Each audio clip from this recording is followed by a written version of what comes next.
मेरे बच्चे, जब भी मन परेशान करे और मन में बहुत ज़्यादा तनाव हो, तब भक्ति में लीन हो जाओ, ध्यान में लीन हो जाओ।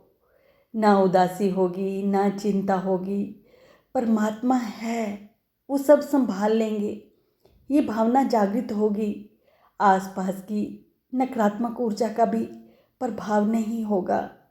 सुख में इंसान संसार की मोह माया में फंसा रहता है, तब ईश्वर के लिए उसके पास समय नहीं होता। दुख में मनुष्य को ईश्वर याद आते हैं और वो ईश्वर की शरण लेते हैं। जब ईश्वर की कृपा होती है, तब वे अपने भक्तों को सद्गुरु के हाथों में सौंप देते हैं। तुम लोगों पर ईश्वर की कृपा हुई है अगर तुम मेरी शरण में आए हो, क्योंकि मुझे मालिक ने तुम लोगों की सहायता करने के लिए, तुम लोगों के दुख दर्द दूर करने के लिए इस धरती पर भेजा है।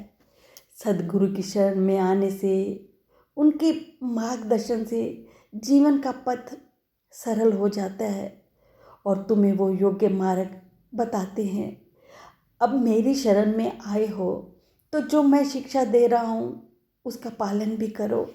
क्या तुम करते हो पालन? मेरे 2 मंत्र हैं, श्रद्धा और सबूरी। क्या उन पर अमल करते हो?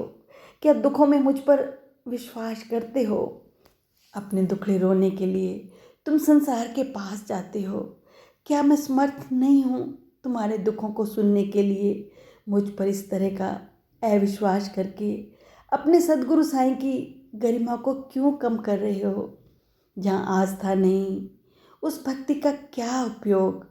जहाँ श्रद्धा और प्रेमपूर्ण भक्ति नहीं, वहाँ तुम मेरी कृपा के पात्र कैसे बनोगे?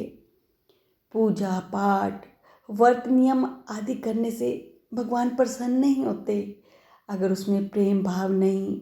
भाव से की गई साधारण पूजा और अर्पण किया गया एक पत्ता भी उन्हें स्वीकार होता है। भगवान तन की नहीं, मन की पवित्रता चाहते हैं। ऐसा मन जिसमें शुद्ध विचार, किसी के प्रति द्वेष ईर्ष्या ना हो और निस्वार्थ भाव से की गई सेवा। जो ईश्वर है ना, वो शब्दों से की गई प्रार्थना की बजाय हाथों से किए गए दान से ज़्यादा खुश होते हैं। मेरे बच्चे, तुम जितने लोगों की सेवा कर सकते हो करो, कोई मुश्किल काम नहीं।